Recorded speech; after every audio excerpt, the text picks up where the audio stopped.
3 championships decided in UFC's biggest event ever. The first time UFC in New York City, Madison Square Garden, and AfterBuzz is here to cover it for you ahora, right now. You're tuning into the destination for TV superfan discussion, AfterBuzz TV. And now, let the buzz begin.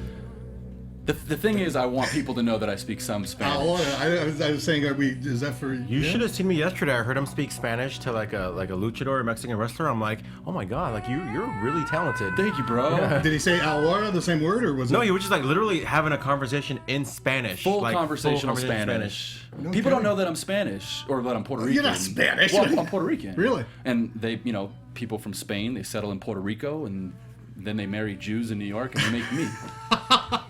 That's how that works. And you got those eyes. I got los ojos. Dude. Yo tengo. Total package. Total package. welcome everybody. Welcome. This song is it's a little low key to start off our show. He's gonna let it play. Just for the whole show. It's a little low. Is it? Can you hear it well? I can hear it pretty good. Yeah. Oh, really? I think our fans at home can hear it. And if you can't, tweet us. Let us know. Say we can't hear the song. Welcome to the AfterBuzz UFC coverage for UFC 205. My name is Christian Cole. I will be your host today. I'm gonna do a little cheap plug and just show you right here this shirt I have on. This is Get Down Fights. Get Down Fights is a phenomenal MMA organization that you can check out. Google them. You'll see me there. I work for them. But before we go any further, I want to talk about our two hosts, our co-hosts here. First of all, my man, Chris Howard. Chris, welcome to the show. Thank you so much. I don't have the eyes that Christian has, so I'm not quite as sexy, but I am here to deliver what I can. You can reach out to me throughout the show if you'd like at Chris Howard Live, and you can also do that after the show as well. Let's talk sports. Yeah, and you have that badass website. Talk about badass website. I love I've got the website. a badass it's like website. a motivational. You got to go there if you're into fighting. If you're into just being healthy and learning about life, he's got a couple of things to talk about. That site, yeah, go to legendarylivingdaily.com and you can get daily tips, inspiration, motivation. So that's pretty cool at legendarylivingdaily.com, and you can go to legendarylivingtv.com for YouTube. Bam, there it is. Yeah. And of course there is mi señor, mi amigo, I don't know, my Spanish. It's not really that good. Mi compadre. Carnal. Mi carnal. Ese. Es un cabrón though, but it's okay. My man, George Hermoza. Pinche Love George. We call him Pinche George. Pinche George. See, now we gotta put an E for explicit for our Spanish-speaking UFC fans. That's all right. Pinche George. Yeah, What's Pinche up? George. G Hermoza, G-H-E-R-M-O-Z-A. I got some fun stuff coming up in the future that I'm excited to talk about. Well, I'll let you know in a few weeks. Oh, okay. Once it's official. We don't know the That's a secrets, secret. man. What's up with that? Well, so you guys know the secrets. I don't know, but they can't know the secrets just yet. Okay. Really? Well, there's so much exciting stuff happening here. Yeah. Both of you guys have secrets. George holds his cards real close to the vest. right. It's that's okay. Yeah. AfterBuzz is already tweeting about our show. The song is This song's still going, right? Just literally let it Is it play. really? People love People it. might think it's a little strange though. Well, it's We Irish. should probably tune that out. But of course, AfterBuzz is tweeting live about this show here now, and we will be tweeting with you and following you on chat roll. So join the conversation. We have a lot to talk about, guys. I want to get right to it. Let's go with our main event and go backwards on this massive card that we can probably, if we have enough time, we'll get to some of the even prelims, which I thought were awesome. We talked about this weeks ago, George. We talked about it a lot, Chris. This was going to be the big card, not just because of the main event, which everyone loves, Conor McGregor facing off against, my brain farted. Alvarez in a championship fight in the lightweight division at 155, a division that Conor has gone under and over at 45-70, now at 55. This fight didn't disappoint, unless you wanted a 5-round fight because it ended a lot quicker than that. What a great fight and a knockout by Conor McGregor. But the fact that it's in Madison Square Garden, the fact that alone, that's a big pretty cool, deal. huh? Obviously it's been a long time coming since MMA was banned in New York, the whole state. Now finally they were able to get through. And people don't realize just how important this is. Bruce Buffer was on this show 2.5 years ago, and here's a guy that's done everything that needs to get done, or that can be done in MMA and UFC. And we asked him, what's the one thing that it's on your bucket list? His thing was announce at MSG. Really? That's how important it is to guys. You think who he's have a been pro around. wrestling fan? Because really, what is the MSG history is Tyson and wrestling. That to me. Yeah. But it's a major milestone for MMA, which was which is relatively new sport, and to see that they're able to do it after boxing, I think really. And right? we all know this as wrestling fans. We have friends that are wrestlers. I mean, you ask them what's on your bucket list to perform at MSG. Not too much fight an MSG, but again, wrestling, perform an MSG. And the crazy thing, George, is that with Brooklyn having their own event center now, which is I think called Barclays Center, it has really sort of split the ticket in New York on where people want to take their shows. And MSG's kind of been losing business. I'm sure they're going to be fine, but I'm saying they've been losing business in the sense of MMA, boxing, wrestling are all going there. Probably more expensive in Madison Square Garden, quite frankly. Yeah. I heard there's like TV fees and whatnot, or union fees. That's why WWE doesn't do that many televised shows in MSG. If you guys noticed, that's been. I know this isn't a wrestling show, and I'm sure all you wrestling. You guys nerds all are, hate wrestling. I'm sure all you wrestling nerds are like, oh my god, they're talking about wrestling right now. But the last How time, did the show get so fake? Yeah, the last time WWE had like a big event and wrestling was like 5 years ago, like Survivor Series 2011. Right. So it's still kind of a big deal whenever they're in MSG. And now we have UFC, first time ever in Madison Square Garden, like the Mecca, like everybody. I'm sure it costs more money because I teach seminars and I used to book venues in Brooklyn, and the difference between Brooklyn and just real estate wise, it's expensive. But which also it was a sold out house too, which is cool. You never know if they flood free tickets and things like that to get the seats full, but. They were selling it as being full house, and that's a really big deal for the sport, I think. Agreed. Yeah. Let's get right back into the fight now, guys. Conor McGregor. Oh man, I'm speechless. I'm stuttering mainly because I don't know how to talk about my feelings on this fight, and here's why. I feel like with Conor McGregor, what you wish for is to see him in there longer. He's one of those guys you wait to see him fight. He goes in there for basically a round and a half, dominates the entire time, and puts him away with one of the sickest combinations I've ever seen with two hands. That was beautiful, and now you started to question Conor. Well, can he last into the late rounds? Can he do this? Now he comes in here and he dominates. What's the new narrative for Conor McGregor going forward? Dude, he's seriously one of a kind. I know he's a guy that's been in the spotlight for a while, but after yesterday, love him or hate him, he's one of a kind, and he is going to be the cash cow for that. Everything that he says, it's just true. You know what I mean? Obviously he had that roadblock against Nate Diaz, and even that was kind of I don't want to say it was a fluke. I think Nate totally kicked his ass at UFC 202. Or was it 202? Not 202. The first fight. Yeah, 196. Okay. Nate's a tough guy, though. Yeah, Nate's just a tough dude in general, but man, Conor, I don't know, man. I'm very speechless at everything that's gone on in the last 24 hours. Because his stock has, oh my god, gone you high, think it can't go higher? Well, right. he thinks it happens. can't either because he's now asked for ownership in the UFC. Did you hear that? Talk about that, Chris. Yeah, no, he just said, "Well, I want to have ownership in the promotion," which it just isn't going to happen. I can't see that in any way, shape, or form because that would be like any champion in the past having asset. Even when we say that he's a different beast, remember Anderson Silva? We said he was a different beast when he was there, and we said the same thing about George St. Pierre, and we said, but they weren't drawing as good as Conor was. That's for sure. Yeah. So he hypes it up, but there's going to be somebody else. They estimated over 15,000 of the people in that building yesterday had flown in from Ireland. There's only 6 million people in Ireland. Ireland flew in. All of Ireland is flying in for these fights. I mean, I'm with you. Silva, GSP, I was a fan of all those guys, and still am. But Conor, he doesn't have to be the best fighter like Anderson and GSP was. He doesn't have to be. Right. But yet he's just flat out the biggest draw. It's insane. They said the same thing about Rousey as well. I mean, what's his name? Dana White. What's his name? Said that Rousey was really she was the one that made the sport.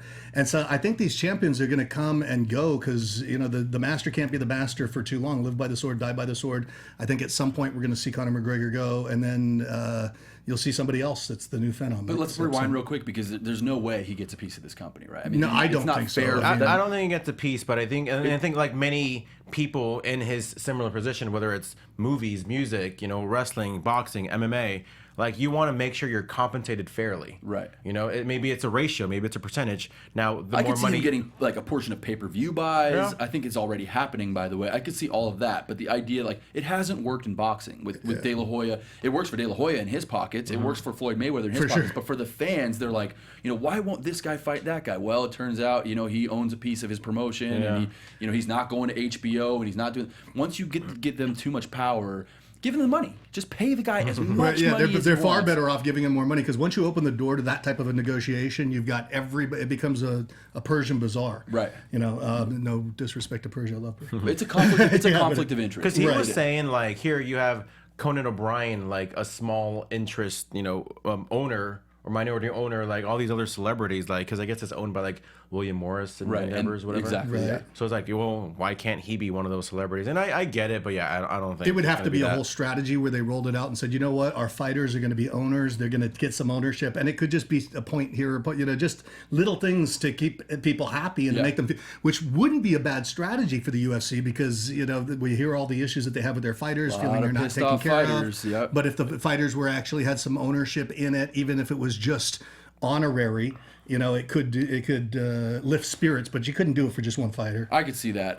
What I don't think Eddie Alvarez saw was those 4 punches that just like Jesus, dude. landed in succession. Bap, bap, bap, bap. What I'm kind of curious that was is crazy. he's clearly too small for 170. Yeah. But if he can make 150, that guy's a huge lightweight. Yeah. He towered over Eddie Alvarez. Yeah. Yeah, he really did, didn't he? Yeah.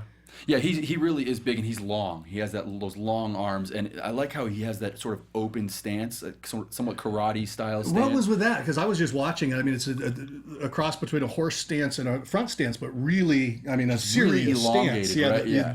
And we haven't seen that from a fighting style perspective. When the UFC started, you saw people try that and get their asses kicked. Well, and then it Lyoto disappeared. Machida had some success with that stance. I Yeah, felt, it's just fascinating to see. There's a few of them that do this. Wonder Boy. Yep. Same thing. Wonder Boy, same thing. And we'll get right into Wonder Boy in a little bit about what happened there. In fact, it's actually a perfect time to turn to that.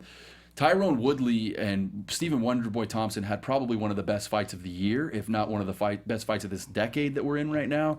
And unfortunately, the fight ended in a draw, which I know for fight fans, we all just like lose our steam when you sit there, you invest in a pay-per-view, you want to know what's going to happen, who's going to the next guy, and then it just ends up a draw. And Bruce Buffer kind of, thank you, Jimbo Frank in the booth hooking up those sound effects.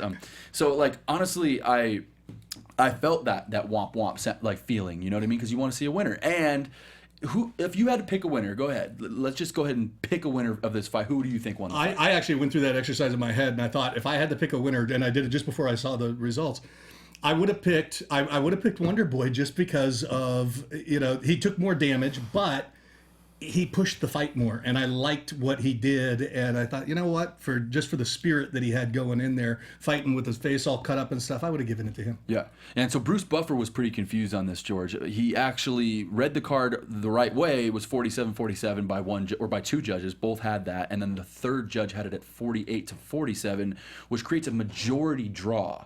And so Bruce actually thought because Tyrone Woodley had that third judge, his decision at 48-47, he awarded the win to Woodley. That was a little weird. When When they announced Woodley, in my mind, I was like, wait, that's a majority draw. Like, So you knew as well. Yeah, I knew. I knew, but at the same time, I'm like, did they change the rules? Like, I know they went through some rule changes not so long ago, and I was like, did they change the rules or something? And obviously, they went with what the obvious was majority draw.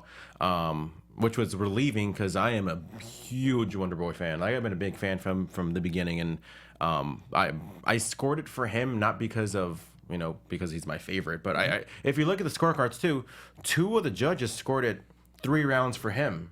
But the reason why I was a majority draw because one of the first rounds was 10-8. 10-8. The other judge scored the 4th round 10-8, so it kind of created the thing. But yeah, if it wasn't for that 10-8 for both judges, he literally won all 3 rounds. I think this fight really speaks. 3 of 5 for sure. Yeah. I think this fight really speaks to the issue with a 10-point must system in MMA in general. I think MMA isn't built for this 10-point must system. I even think that in boxing sometimes it doesn't make sense, but in MMA especially because there's so many elements to the game. In boxing, it's just who can tag the other guy more and defend themselves better. But in this sport, you have takedowns, you have octagon control, you have aggression, and then you have striking as well. In whatever order you find them to be most important. Here, it was just like this is where the 10-point must system really screws up this type of arena.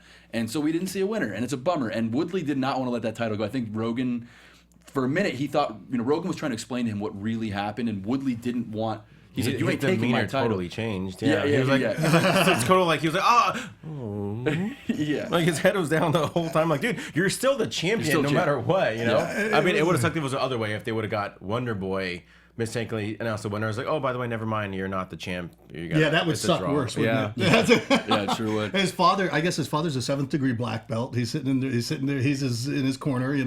I was really impressed. Wonder Boy has such an unusual fight style where he's leaning forward and the long stances like before, and his ability to throw those kicks. He uses his kicks almost like a jab. So he's just waiting for them to close the distance, come within that distance, and he can throw them just about as fast as somebody else can throw a jab. Yeah, it reminds me of Superfoot Wallace. Okay. I don't know if you know Superfoot Wallace. Superfoot actually was on he sat and he commentated on the first UFC, and he was a kickboxer, and he's still out there. He's a kickboxer, but he had his kicks were clocked at like 70 miles an hour or something. Superfoot Wallace, but very, very similar in style. Right on. Yeah. All right. Well, that fight was awesome. It was just bad. That was fun to watch. That 4th round, like how Wonderboy didn't submit. Yeah, and that guillotine was insane. Oh yeah, he was really cranked in on that thing, man. That was crazy. He was cranked in. He had the arm in, and when you have the arm in, it's much more difficult to actually sink the guillotine. Technically, you don't want the arm in, so you can get a straight pull on the neck, and then you stretch your body out, and it stretches them.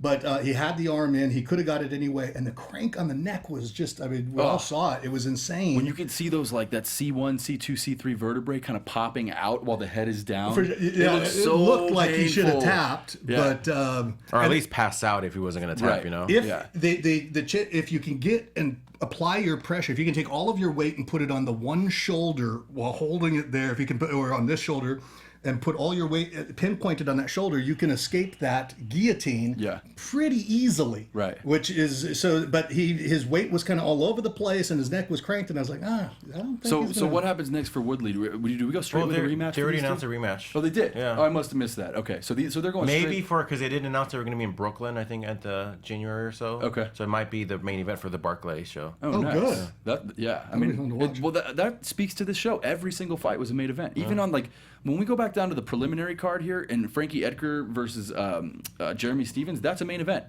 It is. Khabib Nurmagomedov against Michael Khabib. Johnson. Okay, let's do that real quick. Let's hop down. Okay, you guys are gonna have to. I'm gonna be here, but I didn't get to see the. Well, just because I think it's something to talk about because there was a lightweight fight in the Khabib and Michael Johnson. There was one last week too with Tony Ferguson and Rafael dos Anjos. So who are you? Deal. So are you a Ferguson guy or are you a Khabib guy? It depends on when Conor wants to fight again, because that whole thing. I mean, maybe we need to talk about it a little bit more. That he's got both belts. What's going to happen or what should happen? Everybody knows what should happen. He should give up 145 because I really don't think after bulking up to 170 he's going to be able to healthily drop down to 145 again. Maybe not. I've always contended that he cannot make 145 be in a healthy manner, but he probably still wants to. He's loving carrying those two belts around, And essentially, he kind of, with the exception of maybe Holloway, I guess maybe Pettis now and Frank Edgar, he kind of cleaned out the division too. He kind of went up and literally knocked out Aldo. There's a lot more new territory in the lightweight division, which is why I think obviously he's not going to give up the 155 belt. He just won it. Right. They have to make him give up 145. But that's what he was saying too. He says anybody that's this size, I'm going to knock him out. I'm going to knock him dead. He says nobody can come in here and stand with me. So with that said, we heard him say maybe it depends on when his kid's going to be born. He announced that he's going to be a dad. Yep. I don't know. Maybe it depends when he wants to fight again. Depending on that, book Ferguson versus Khabib. Yep. And then, or if they have to have, I don't think Khabib should have to fight another fight. If they have to, going on what you said, if they have to have a lightweight fight, maybe January, February, it's got to be Khabib. Yeah. As good as Ferguson looked against Rafael, Conor got out of that fight with Eddie Alvarez with really no marks. He was good. He gets a few leg kicks here. I don't think he was breathing. But we all know that. But we all know whatever Conor wants, he's gonna get. You know? And I think Conor's gonna want to defend that 45 because I think he's gonna be really tired of the criticism at this point in his career. And but he doesn't care. I mean, you heard him say it. Like, what did he say? I apologize to absolutely nobody. Yeah, that was so good. It sounded like he was gonna okay, you know what? Okay, that was kind of like comic timing. That's knowing how to deliver. So he's got to, it's like Ali, float like a butterfly, sting like a bee. He's like nobody. I'm the best. I'm the greatest. I mean, very much in the same vein, and it's his showmanship that causes people to love him more than anything else. I got to tell you though, man, I am kind of, and not nothing against you, Chris, because I know you're not this guy, but I am like growing sick and tired of the fanboying on Conor. Like, I am a fanboy for Conor, right. But I do not like think that the entire UFC should burn to the ground just so one dude can like walk around with his 2 titles. And you know what, man? Like, everyone wants to talk crap about George and I. We love pro wrestling, right? Well, pro wrestling's fake. Well, pro wrestling, these guys, they know what's going to happen, and it's choreographed and all this stuff. Okay, fine. You have Dana White, by doing this, by protecting Conor McGregor as much as he is. They do that in pro wrestling. But that's what they do in pro wrestling, George, right? Yeah. Thank you, George. It's one of those where it's like, just they protect guys, right. They know that some of these guys need to always get showcased in the right way, so they'll book him to not lose. Or they did that in Rocky 3. That's what I'm saying. Fictional movies, but UFC is supposed to be competing with not WWE. They're supposed to be competing with the NFL and with other sports where legitimacy they is have actually a freaking ranking system, for goodness sake. Right. What good is a ranking the system point? if they're not gonna? Because was Conor even ranked in the lightweight division? I don't even know if he was. No, you know what's funny? If you look at the bottom on every single fight last night, it says rank, but next to their names. Yesterday, it said champion versus champion. Yeah. I was like, that is bullshit. He is not the champion. Because even when BJ Penn fought GSP, champion versus champion, I think at least BJ Penn has at least fought in the welterweight division before. Right. Conor's never fought in the lightweight division in the UFC. So why does he have a C next to his name? Because Dana White is over there pulling the strings and is like... Conor's pulling the strings. Meanwhile, he's massaging Conor's feet after the fights. Thank you, Dana, for making a mockery of what we want to have to be a legitimate sport. It's one of those where it's like, I get it. It's a business, but don't forget about the sport as well. Right. I mean, I got to get off this because people are going to be pissed. All you Conor fans are going to be super furious. Well, who cares if they're pissed? Christian Cole talking crap about Conor. I'm like, come on, man. I don't know. You know what? Why don't we invite Dana White to the show? Dana, and then we can talk all about down here, North Hollywood, California. Let's move on because I'm getting angry here. Yoel Romero defeated Chris Weidman yesterday, and this is kind of heartbreaking for me personally because on a personal note, I love Anderson Silva more than anything that's ever happened to any, like, it's like Ultimate Warrior and then Anderson Silva, you know what I mean? So like Anderson Silva was my favorite fighter. He kept me in the sport, everything he used to do. Look at the colors of Anderson Silva adorned this microphone right here. Isn't that beautiful? And Chris Weidman, he broke his leg and he knocked him out in 2 straight fights between the two of them. And then we see Weidman lose to Yoel Romero, a guy that I think is a heel. I don't like Yoel Romero at all. I think he came up and said some sort of incendiary things about the gay community after one of his fights in 2016, early 2016. It was like 2014 after he faced, maybe 15. What did he say? See, that's the thing. I remember talking about it on our panel. I don't think Dario was here, but he has a very thick accent. And he's very religious. So the Supreme Court in the United States passed the equal rights for all people in America. Right. That's how I like to call it. And he wasn't super stoked about it. And he made it. So I was like, yeah, you're a heel. I don't like you anymore, so he probably. It sounds like he didn't have a real grasp of the English language either. Yeah, that can be argued. So very thick accent. He said, go for gay Jesus. Oh no, don't forget Jesus, or no, not for gay Jesus. Not for gay Jesus is what he said. So obviously a lot of people were like, oh no, he said don't forget Jesus, and I was like, no, it kind of sounded like he said sounded like gay Jesus. Gay Jesus. No gay Jesus. Jesus wasn't gay or something like that. Yeah. Because it was like the day after, like the Supreme Court passed that. And how's he know anyway? He wasn't there. I mean, yeah. Wow. The thing is, we went there now.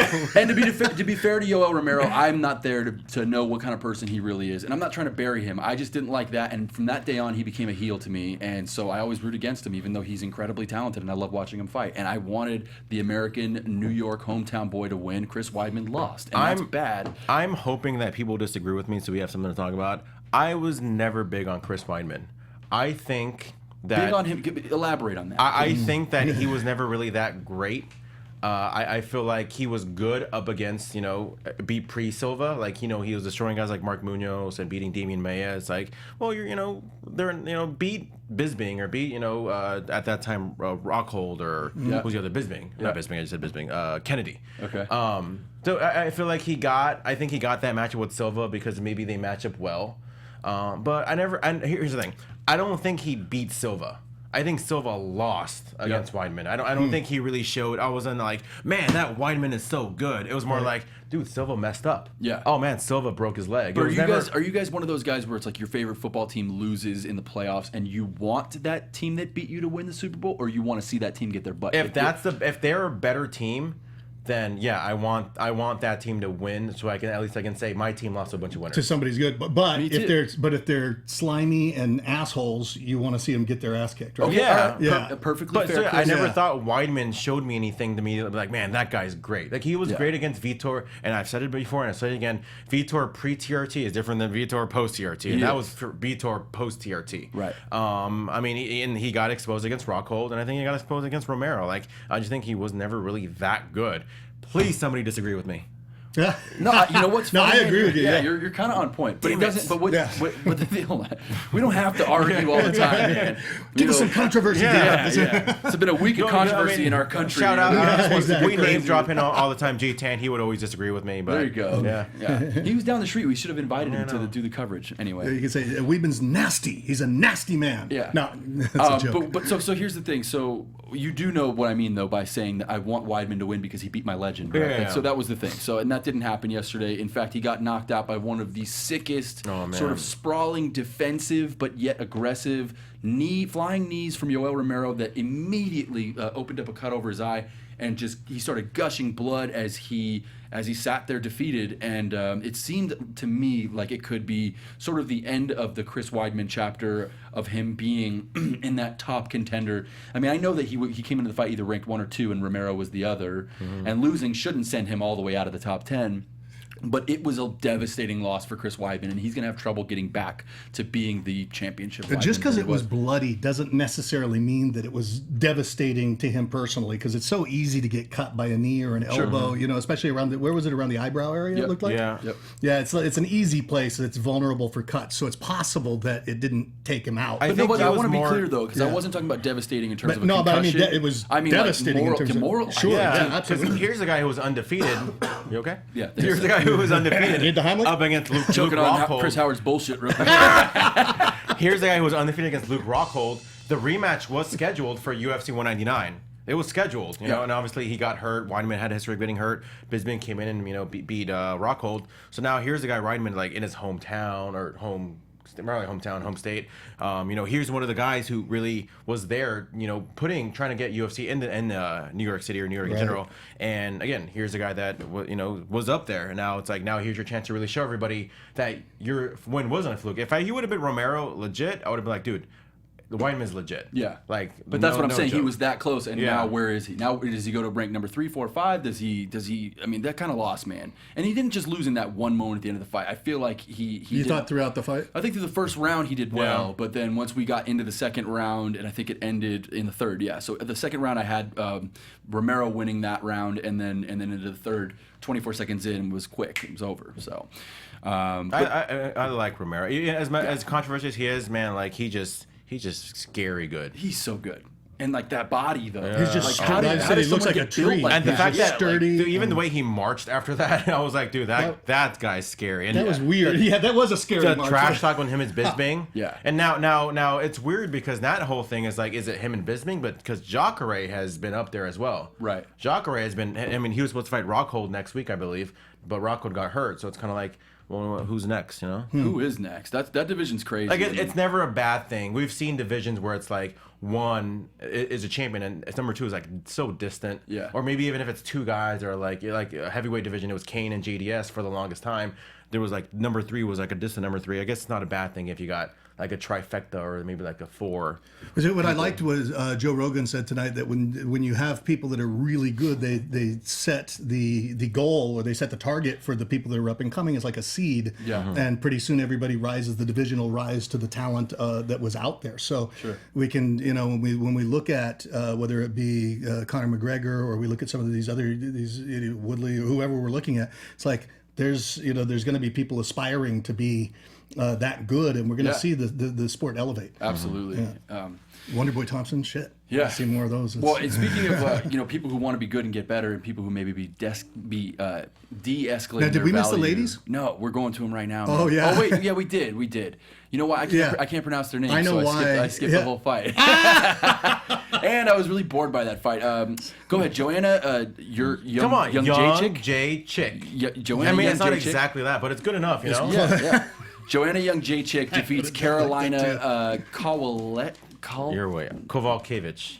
That sounds pretty good. It's a W, dude. That's not pronounced V. It's not pronounced Kovalkiewicz. Think of Dirk Nowitzki, but there's a W in there. It's Nowitzki. Yeah, but it's a Polish W, so it's like a... Yeah, Polish double W. Kovalkiewicz. Double V. Kowalkiewicz, he's right. Anyway, Joanna wins that fight in a boring fight that I thought wasn't boring because they aren't warriors. It wasn't boring because of anything other than they were too well matched. Those girls were just...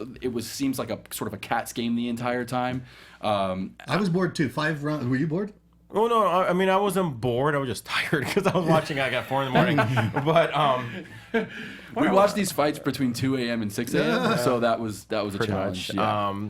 But I mean, from what I remember, from what I saw, I love Joanna. I think she's so great. But Kovalkiewicz looked like she had her number like around round 3, round 4. Yeah. She was kind of knocking her. I think you see Joanna's nose at the end. She hit her a couple of times. She was real good in the clinch. But you know, when I looked at Carolina Kovalkiewicz, she just looked like a pretty, double J versus double K. like a pretty sweeter version of Joanna. Yeah. She's crazy. One of my favorite things is that she would stand against the Yeah, character. I love if that. you've ever played Tekken or like Dead or Alive or any of those video games where the characters have like a pose before, she would love do that. I really love that. Yeah, it was she's awesome. really pretty. She's beautiful. She's really pretty, and so she's like kind of giving that smirk, and I'm like, dude, like she had like her arms behind her back. And she would Yeah. stand against the cage and just sort of. It was strange. She didn't look like a fighter though. She just looked like this. Yeah, but the fact that we're talking about the pre-round moments as being the most exciting part of the fight is not a good sign. But both these women are warriors. We ended up with a unanimous decision for young J Chick. So there it is. And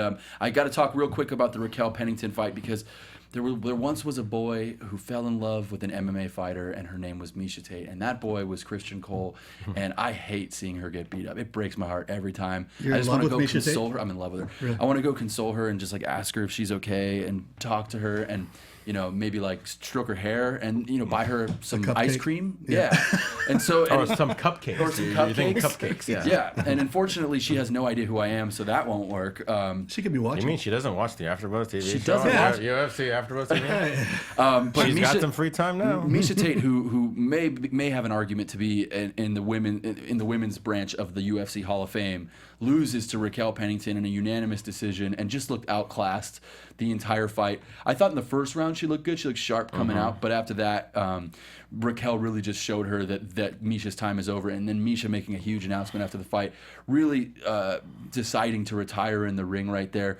There are people who decide to retire and they do it because their face is bleeding, and there are people who know it's their time. I think Miesha describes the latter. I think that she knows it's time. Go do your thing. There's right really off not in the sunset. much else to accomplish. Right. But And she finally got her belt. She had her Yeah, championship run, dude. exactly. Like that was an awesome part of her story. Plus, But I kind of go ahead. No, I was just gonna say, but there are things for her to accomplish in other realms Sure. and other areas. Oh yeah, of course. she could Which come is out here and exciting. Yeah, join she the can- AfterBuzz crew. Exactly. Not too often have we seen like the Ultimate Fighter coach against one of their pupils. Yes. This was one of them. Kind of going back to UFC. I want to say tough 17 or 18. Yeah. When it was Ronda Rousey against Miesha Tate. So this was kind of cool. Like you saw Raquel Pennington, who was in the finals. Oh, that is neat. Yeah. Yeah, look at that. No notes. Look at that. My boy George. I said, hope I'm right. She was in the finals, right? You were right. Yeah. Against Everything you said was Juliana correct. Pena. Yeah. So that was kind of cool, kind of seeing that. We've seen it before, not the first time we saw Tito Ortiz versus Matt Hamill. Right. But we've seen it a couple times. But I look at like Raquel Pennington. There's a few kind of people that are when they're fighters they become good. It's one they lose, and then that's the best thing that happened to them, Yeah. and they kind of know how to work it. Or you're just flat out great from the beginning. You John Joneses and Cormier's and whatever. But then you have your Penningtons. I think she falls in like the Robbie Lawlers or like the Cerrones where like something just clicks. Like just something throughout your training, throughout your journey just clicks. So she's been looking good for a while. She has, and Raquel Pennington probably on her way to bigger and better things. I think maybe could possibly get a title shot. Out of this Maybe. win. I mean, it's one of those where it's like I said. Now you have obviously Rousey Nunez coming up. Tate's going to open up a spot in the top of the rankings. Holly Holm just lost to Valentina Shevchenko. Like I said, now you got Raquel Pennington kind of just beat one of the best women fighters of all time. She sure did. We're going to move on, actually, and go into the prelims, and that's because we want to cover every single part of the show here at AfterBuzz. UFC 205 was stacked from the top to the bottom, and in our prelims main event, we saw Frankie Edgar defeat Jeremy Stephens in a decision that was probably, even though the other 3 fights on the prelims were perhaps they had finishes to them, this was the only fight that went to a decision. This was probably the most exciting fight. I mean, what a great back and forth between Edgar and Stephens. Edgar has more minutes in the UFC cage than anybody, and I think he's 32. He's 32. He's relatively young. Relatively young, and has more minutes than even BJ Penn does and his in the cage. chin is insane. Talk about it, brother. Oh my God! Like, we've seen this guy take a beating. One of the few guys that to go take a beating, like lose, get knocked down like 3 times and survive in the same round against Gray Maynard. Yeah. More than once. But man, this guy's got a freaking. You just can't finish Frankie Edgar. He's one of those guys where, like a Nick Diaz, like, you're just not gonna finish him ever. And by defeating Jeremy Stephens, Frankie Edgar kind of puts himself back in the conversation to go up against Conor McGregor, which is like everybody wants to fight Conor McGregor. Like, even heavyweights are probably like, I'll fight Conor McGregor because you get a big paycheck. But here we have a featherweight division and a lightweight division that both have claims at trying to get a piece of Conor McGregor. I'm kind of curious if, like, now with kind of Conor maybe setting the stage for it. It's like, if you're really good, like, can Frankie Edgar just maybe challenge for the lightweight title at some point? Like, is it going to be something where, like, you can do well in one division and then maybe challenge for the lightweight title, or vice versa too? It'd be interesting. Like, if you can make the weight. Like, maybe why not? It just makes it so confusing because there's guys like Khabib Nurmagomedov who, quite frankly, deserves his title shot, but now is being put in limbo. I would pick the Khabib fight at lightweight versus Conor over Frankie at featherweight, or I think there's 1 or 2 other guys who could. But don't forget that Jose Aldo is still the interim featherweight champion. Oh my God! Now, this is all Dana's fault. This is. What would happen if Conor moved up? Would he not move up? That's the thing. I think he is going to move up. He should give up the 145 belt. Yeah, but I mean, if he's what's next up for him to fight? We've got featherweight, lightweight. What's a third? One of the two, or he can go to 170 and fight whoever the hell he wants because he's Conor McGregor. He could fight George tomorrow at 183. Yes, please. And like, what's welterweight? Welterweight 170 as 170, and middleweight is 185. So, do you think he would fight welterweight? Could he? He fought at welterweight. He His fight with Nate Diaz was at welterweight. Oh, that was a welterweight. 70, yeah. And and would I be surprised to see him challenge like an 85 guy like Mike Bisping? I would not be surprised to see that happen. Could he beat Mike Bisping? I don't think so, but it'd be interesting to see that. I would love it. And why wouldn't he want to do that? 4 divisions in a calendar year. I mean, but it leaves these guys out. Like Frankie Edgar now, who's not. I mean, 32. We talked about being relatively young, but 32 is also fight age old. And so like, can Frankie Edgar wait around forever? Can guys like Khabib Nurmagomedov, does he have to be 35-0? I mean, he's already 24, 25-0, whatever he is now. And with that win yesterday, remaining undefeated. Let's go straight into that fight, actually. What did you see from that one, George? I mean, this Michael Johnson came out and impressed the UFC and world, the fans, the management, and everyone thought he was going to give Khabib a problem here, and it didn't happen. Khabib I thought Michael dominated. Johnson looked amazing again. I love Dustin Poirier. He's one of my favorite fighters, but Michael Johnson looked amazing against Poirier. Did I think he was going to look that great against Khabib? I don't think so. One of the things I noticed about Khabib was he wasn't physically bigger, but he just looked like, I don't know, there was just something like, he just looked imposing. Bigger, like in terms of like just like aura. Yeah. Like he obviously they weighed the same, but Did there was something you use about your aura meter to see? Were you able to view the aura from the? There was just something about like his presence. Like he just looked like he was just like, what's the word I'm looking for? Just standing over Johnson, but just like, I don't know, just toying with him. Obviously, that first round was a little back and forth, but that second and third round, that was just like all Khabib. Chris, I know you saw some of this fight here, and I was just thinking, like, there's domination here. And when a guy, let me ask you a question, because you're a fighter, you've practiced, you train. Yeah. When you're in a position like that, where we saw Michael Johnson pinned down to the mat for basically the entire fight, and just Khabib really landing these hard shots. Is that the responsibility of the ref, even though there's some intelligent defending happening on? When you see this much domination in a fight like this, should the ref end it? I don't think so. No, because there's what appears to be taking a lot of punishment sometimes can be defense. Right.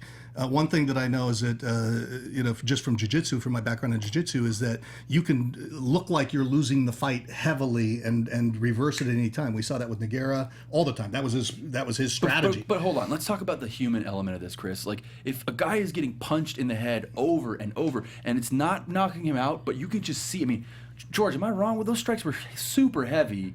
I start to wonder, like, about the safety of the fighter, and it was dominance. And especially once we got into the early third round, and we knew that Khabib had a 2-round lead and that Johnson needed a knockout. But Johnson gets taken down again, and you know he's not going to be able to get up because he hasn't proven it yet. Now he's getting pummeled again, just his head on the canvas, just these huge ground and pound game from Khabib. It was as big of a mismatch as I've seen when we expected it to be a good fight.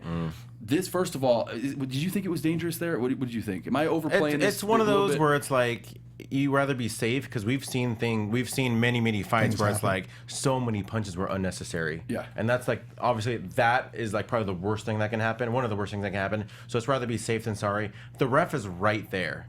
You know, obviously they're not all going to be winners, but like the ref is right there. So if he says that it's time to call the fight, then I trust that the ref made the right call. Literally, nobody has a better seat than him. And for the fighter on the ground, though, like if you're taking some punishment and you know that you can take that punishment and you're still in the fight and you're still in the game, you don't want the ref calling it. Right. So it's like it's the last thing that you want. I get that Johnson wouldn't want it, but there's also part of me that watched Michael Johnson on the ground getting pummeled with his hands like literally pinned underneath him and just taking huge punches in the face, but not going out. I kind of felt like there's probably a thought in his head like, I can't tap to this. Because my whole career base, like, I cannot lose money by tapping out to strikes. That's, as men, you guys know this, right? I'm not overplaying this. We have this weird pride thing where it's like, yeah, I can't tap to strikes. For some reason, we can tap to getting choked out, but we're not allowed. If I'm getting punched in the face, I'm not allowed to tap out. Yeah, but he could have. I mean, there's things that you can do to let people know that you're not defending anymore. You mean like turtle up, go back? Right. Like, There's let different take your types back. of things you can do to. It's like, I'm not defending. I'm out of here. You know? And you're 100% right. I think in this particular case, he was being out wrestled so much, and Khabib was putting on so much damage on him that I thought it was. I'm not sure if it was Mario Yamasaki who was in the ring, but someone should have stepped in and ended this fight a little earlier. And it ended up being, I think, a Kimura lock that looked like Michael Johnson's entire arm was being ripped off. I mean, everything bad. He had the worst night ever last night, right? And the worst night award goes to Michael Johnson. Maybe Eddie Alvarez had it worse. Yeah, that was embarrassing. that got picked apart. That was really embarrassing. We just have a few more minutes, guys. Any notes that you want to catch up on? We have Ronda Rousey coming back to the UFC after sort of making threats that she was going to, like, you'll see why I use the word threats. She's making threats that she was going to have a baby and leave us all. And instead, she comes back to the UFC and has a fight on December 30th. What do you expect? I really hope Ronda Rousey wins. Yeah, I think she will. But what do you expect, Georgie? Honestly, like I said before, sometimes losing is probably the best thing that can happen to you in your life. I say Ronda Rousey is going to come back and totally show that everything or nothing was a fluke in terms of like her career. A lot of people were like, oh, well, she never faced real competition. Holly Holm was the first true fighter she fought.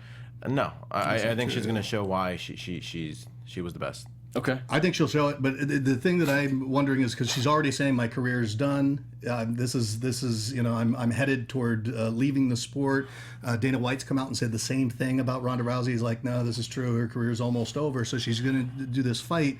My opinion is she'll probably come and do this fight just to have another real solid win under her belt, so she doesn't walk out on a loss, and then she'll move toward movies and that type of thing. Yeah, I tend to lean a little bit sort of between you guys. Yeah. I think that she's coming back here to make a statement about her career. I think that she's favored in the fight, I think, if I'm not mistaken, but it's like almost a pick 'em because she hasn't fought in so long. But I have her losing this fight because I don't think that her mindset is where it needs to be. And she'll go on to be a massive movie star and maybe a future WWE Women's Champion. Who knows? Oh, they are talking about that, aren't they? They had a little bit of talk about that. Would you like to see that, George, as my fellow resident wrestling fan? I think so. I mean, I think she has a lot to offer. Maybe they'll kind of give her that Brockish kind of thing where, like, I think if she's there every week, it might lose some of those steam. Right. But maybe if she's there, like, maybe once a month, once every 2 months, and just kind of comes in and just break an arm here and there. Yeah, I think that'd be sweet. Yeah, just arm breaking everybody. Yeah. That sounds good. Well, that card, we're going to be looking forward to it, guys. We're going to be looking forward to all the conversation we will have with you on Twitter. It looks like I have 50 new tweets. I'm sure you're probably in there too. So we appreciate you guys. You have 50 new tweets? I never get 50 new tweets. We're going to be a part of this thing right now. So we're going to talk to you guys and continue the conversation. I am really excited. Chris Howard, where can we find you? Find me at Chris Howard Live on Twitter and Instagram. Also go to legendarylivingdaily.com for daily tips, motivation, inspiration, and legendarylivingtv.com for YouTube. Georgie? Jesus Christ, dude! I'm playing Russell George, Wilson and Doug George, Baldwin. George at the jungle. And LeGarrette Blount. They both all have 3 touchdowns. Oh my God. G Hermoza, GHERMOZA, Instagram, Twitter, Snapchat, etc. You don't want to give out your Tumblr? What's a Tumblr? I don't know. What's a My name is Tumblr? Christian Cole, folks. Thank you so much for joining us. You can find me at XTandCole on Twitter, all that good stuff. We love having you guys join us. Thank you so much. And thank you at home. And thank you, Jimbo Frank, wherever you are, sir, in the ether of the production truck. Thank you, sir. Thank you, boys. Thank you. We'll see you for the Thank next you. show. All right? Rock Peace on. out, everybody. From executive producers Maria Menounos, Kevin Undergaro, Phil Svitek, and the entire AfterBuzz TV staff, we would like to thank you for listening to the AfterBuzz TV network. To watch or listen to other after shows and post comments or questions, be sure to visit AfterBuzzTV.com. I'm Sir Richard Wentworth, and this has been a presentation of AfterBuzz TV. Buzz you later. The views expressed herein are those of the hosts only and do not necessarily reflect the views of AfterBuzz TV or its owners or principals.